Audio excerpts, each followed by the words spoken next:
মেলা বড় বাইদেউ দাৱনীয়ে নিয়ে শুনি পাইছোঁ কিন্তু নাই নি লগে লগে সময় জনাব সোণালী বসুমতাৰী বাইদেউ যদিহে আৰু আমাৰ মাজত অতিথি হিচাপে আমাৰ মাজত উপস্থিত হৈছি তেখেতসকলক পৰ্যায়ক্ৰমে আমি তেখেতসকলক সন্মান জনাম Udah stay neng, ah? Baby kau cakap ni haji hamam tu ni. Oh, ji hamam bunda kena lah. Deh, nak kena cakap tu baru. Deh, hom lai. নমস্কাৰ বন্ধু বান্ধৱীসকল খুলুম্বাই লগৰ আশা কৰোঁ আপোনালোক সকলোৱে ভালে আছে আজি মই আমাৰ গাঁওখনৰ সমাজৰ মানে এটা প্ৰগ্ৰাম আছিল তো সেই প্ৰগ্ৰামৰ বিষয়ে আপোনালোকক মই অকমান জনাব বিচাৰিছোঁ মোৰ ভিডিঅ'ৰ জৰিয়তে আশা কৰোঁ আপোনালোকে ভাল পাব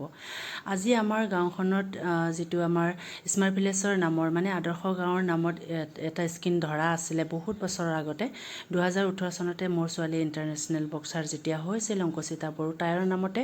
আদৰ্শ ভিলেজ মানে আদৰ্শ গাঁও হিচাপে স্বীকৃতি পাইছিল তো সেই কামবোৰ আমাৰ 2023 চনৰ পৰা ষ্টাৰ্টিং হৈ আছে বহুত বছৰৰ পিছত দিয়া হৈছে কিন্তু তো এতিয়া আৰম্ভ হৈ আছে কামটো সেয়ে এইটো নেক্সট স্কিম হয় নেক্সট স্কিমৰ কাম চাৰিটা আহিছে তো এই চাৰিটা কামৰ ভিতৰ এইকেইটা মই আপোনালোকক যেটো দেখাই আছে সেইটোৱে হয় তো আশা কৰোঁ হা হেটিয়ে হ'ব আৰু কিনো ভিডিঅ' কৰিছো মই মিছিংনি ফাইদে নাখৈ এটা ভিডিঅ' লওঁ মোৰ ইউটিউব চেনেল এটা আছে মানে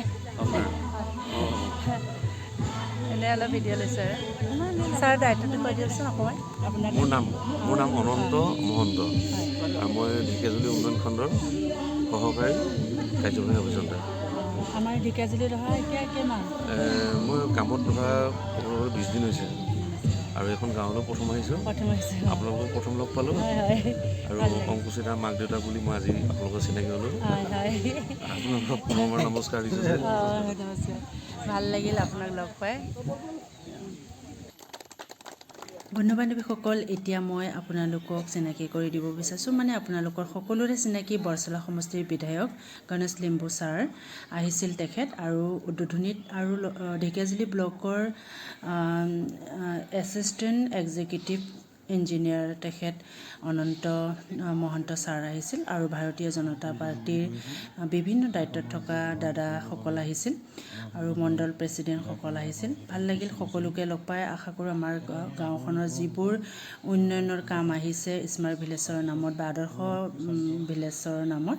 তো সকলো কামবোৰ যাতে ভালকৈ হয় সেইটোৱে মই আশা কৰিছোঁ আৰু নেক্সট পৰ্যায়ত আপোনালোকক মই দেখাই থাকিম আমাৰ এই কামবোৰ যেন কেনেকৈ হৈছে আপোনালোকে চাব পাৰিব মই নেক্সট ভিডিঅ'ত পৰৱৰ্তী পৰ্যায়ত মই চেষ্টা কৰিম আপোনালোকক দেখাবলৈ কাৰণে RCC কামখিনি হ'ব আৰু হেকৰো কাম হ'ল কমন ফেচিলিটি চেণ্টাৰত 2 নং মেগা জাৰ্নি এই বাথৰুম মন্দিৰৰ কাষতে আপোনালোকে আটাই জানে বৰ্তমান চৰকাৰে বিভিন্ন পৰ্যায়ত গাঁওসমূহৰ উন্নয়নৰ বিষয়ে ধন আমাক অনুমোদন দি আহিছে আৰু বিশেষকৈ উন্নয়ন খণ্ডৰ যোগেদি প্ৰায়বিলাক কাম আগবাঢ়ে আমাৰ স্থানীয় বিধায়ক তেখেতৰ উদ্যোগত আমি বোধ কৰোঁ পাব লগা ধনখিনি সময়মতে পাই থাকিম আমাৰ যিখন পঞ্চায়ত কমিটি নিৰ্মাণ কৰি দিছে আমাৰ কামটো হ'ল আমি কামখিনি এষ্টিমেট মতে বা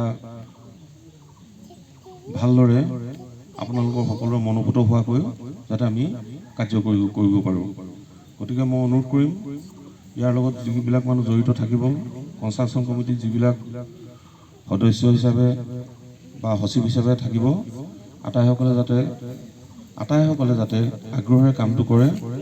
আৰু নমস্কাৰ জনাইছোঁ খুলুম্বাই আজিৰ এই আমাৰ আদৰ্শ গাঁৱৰ শুভাৰম্ভণি কাৰ্যসূচীত আমাৰ মাজত উপস্থিত থকা ঠেলামাৰা ব্লক মণ্ডলৰ ঠেলামাৰা ব্লক মণ্ডলৰ সভাপতি ধ্ৰুৱ বৰা ডাঙৰীয়া আৰু মিছামাৰী ব্লক মণ্ডলৰ সভাপতি শিৱচৰণ গোৱালা ডাঙৰীয়া আমাৰ মাজত উপস্থিত মই যদিও লগ পাইছোঁ মই তেনেকৈ চিনি পোৱা নাছিলোঁ আপুনি অংকুচিতাৰ মা বুলি অংকুচিতাৰ মাতৃ লগতে আমাৰ সাধাৰণ সম্পাদক আৰু সুশান্ত আচ্ছা মই ক্ষমা কৰিব দেই মই সঁচাই চিনি নাপাওঁ তো পিতৃ মাতৃ মই আপোনালোকক লগতে যাৰ কাৰণে আজিকালি আমি দেখোঁ গাঁও অঞ্চলতো বিভিন্ন ধৰণৰ আমি সমস্যা দেখোঁ যেনে কৃত্ৰিম বানপানীৰো আমি সমস্যা দেখোঁ আমাৰ যিসকলে ঘৰ বনাই নতুনকৈ তেওঁলোকে ৰাস্তাৰ ওচৰতে ঘৰ বনাই দিয়ে পাছত অসুবিধাৰ সন্মুখীন হয় আমি যিকোনো অনুষ্ঠান বনালে তাত কিমান ঠাই আছে কেনেধৰণেৰে বনাব লাগে কিমান দূৰত এৰি বনাব লাগে ফিউচাৰত আৰু আমি কি বনাব পাৰিম আমাৰ ৰাস্তা পদূলি হওক আমাৰ সৰু চেণ্টাৰে হওক এই সকলো ক্ষেত্ৰতে হওক বা আমাৰ ইৰিগেশ্যন সকলো মানে আদৰ্শ গাঁও বা আদৰ্শ বুলি ক'লে আমি এটা ৱেল প্লেন আৰু ফিউচাৰিষ্টিক প্লেনটো আমি বুজি পাওঁ কিন্তু আমাৰ পঞ্চায়তী ব্যৱস্থাত এই বস্তুৰ খুব অভাৱ আছে মানে কি ব্ৰিজ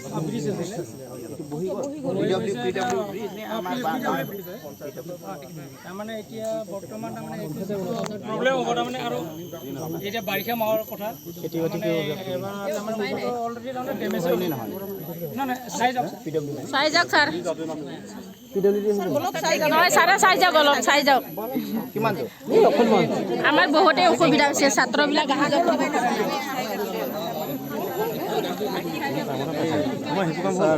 চিনাকি হলো হলো হলো হলো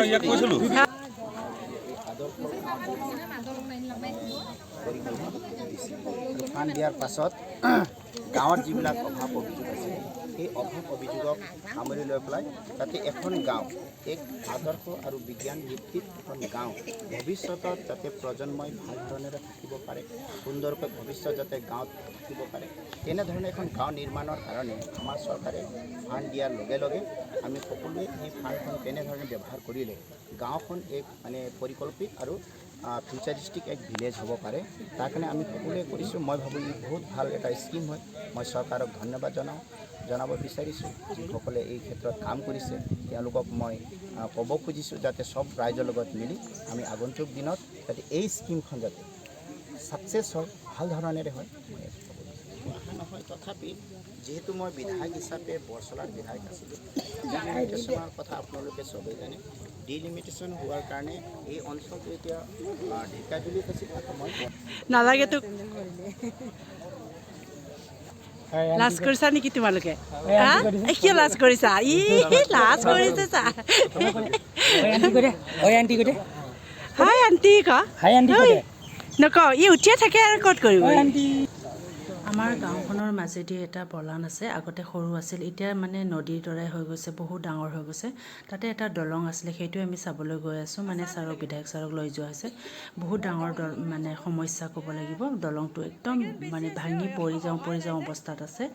আৰু সিফালে বহুত মানুহ আছে গাঁও আছে আৰু খেতি পথাৰ মাটি আছে দুখনকৈ গাঁও আছে তো সেইটোৱে আমাৰ বহুত ডাঙৰ সমস্যা সেইটো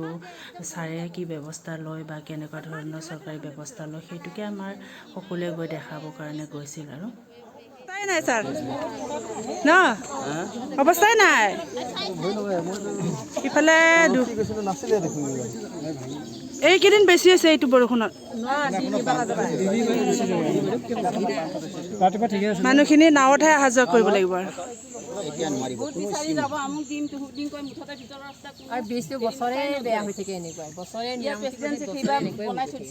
কোনো নধৰে ভিতৰৰ ৰাস্তাটোৰ কাৰণে কিমান আগলৈকে আছে এইটো ৰাস্তা বেছি নাই বেছি নাই মানে গোটেইখিনি মানুহ ইফালে প্ৰায়খিনি আছে আৰু গাড়ী নাযায় কাৰণে ৰাস্তাকে বনাই নিদিয়ে আৰু ধুনীয়া ট্ৰেক্টৰ অহা যোৱা কৰি থাকে গোটেই বোকা হৈ যায় হ'ব এইখিনি আলোচনা কৰি আমি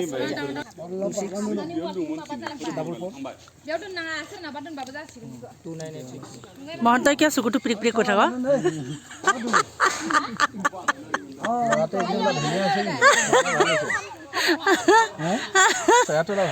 চকুটো কিয় পিৰিক পিৰিক কৰি থাক কৈছো তা এইয়া কৰিলেই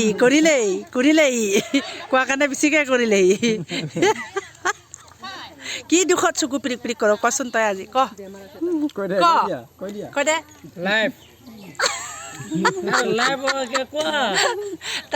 তাৰ মোচন চাহ